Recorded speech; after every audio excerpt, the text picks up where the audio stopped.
with another workout Wednesday. So today is a little bit higher level exercise. It's going to be the single leg hop.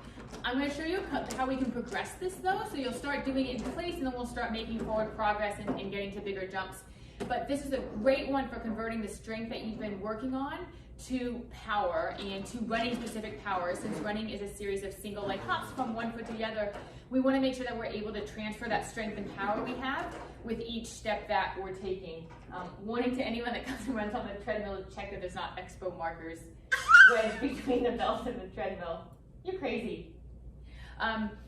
So if you have any kind of recent or current bone stress injury, any kind of lower leg pain right now, I would not recommend this one. This is something that you can progress to once you're not having that pain.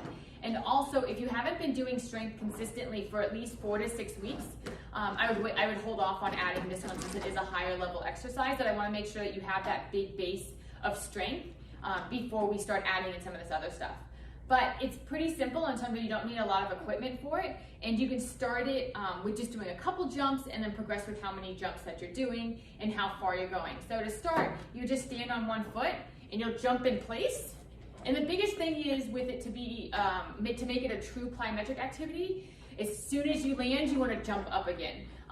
So yes, there is a benefit for jumping and landing like we've done before, but for this one to really work on that plyometric component, to convert that strength to power for when you're running, we want it to be that as soon as you land, you're jumping again. So it's going to be quick jumps. Okay, so you'll start in place. Maybe start with 10 of them. Do 10 on each leg. Make sure that you tolerate that okay. You're not having any pain in your lower leg. You're not having any pain while running that starts to creep up. And then increasing it to 3 sets of 10. And like with all the exercises, you can do it, just take a break in between those 3 sets, or do it as a circuit with some other exercises. So that would be the first way I would add it into your routine. Then I would start adding in height. So try to jump as high as you can, and still, as soon as you touch the ground, jump back off, okay? And then you can add into making forward progress. So you're gonna be here, and start with just landing, okay? Get that down first, even though it's not a true plyometric, and then work on trying to jump, land jump. And apparently I didn't do it fast enough, it was funny. But, so then trying to land and jump again. So let me do it again. So if you're here, you're gonna land and then jump.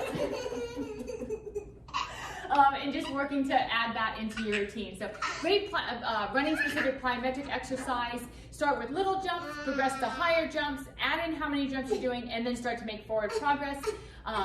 Still watching to make sure that your knee doesn't collapse in as you land, and making sure that you're not having any kind of little aches or pains in your lower leg as you do them. So start to add these in slowly, but will really help with your running, and I think take your running to the next level once you're able to tolerate it, and make sure that you're doing strength and runner specific lower leg strength for 4 to 6 weeks before adding this in, to make sure that your body's going to tolerate it. So let me know if you have any questions. Let me know how these goes, if you have anyone laughing at you while you're doing them, and we'll see you next